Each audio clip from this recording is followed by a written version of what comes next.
कैसे मजा आई रे धोके कोरा उंगा मोरा नला भरावा खाई रे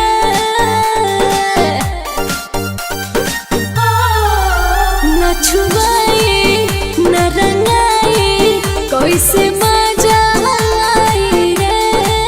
धोके कोरा उंगा मोरा नला भरावा खाई रे साल भपाइल होली केकरा बात मुझे बोली फौकी ता गोली खलेगा बानी कुंवार तो यार डालेगा शादी के बाद भतार डालेगा बानी कुंवार तो यार डालेगा शादी के बाद भतार डालेगा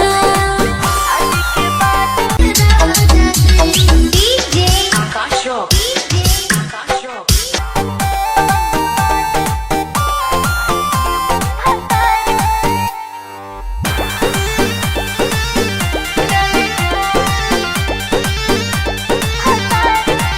यूपी से आई सब में बटाई जौवन बंदबा बिहार में होई हाला जनी मोहाला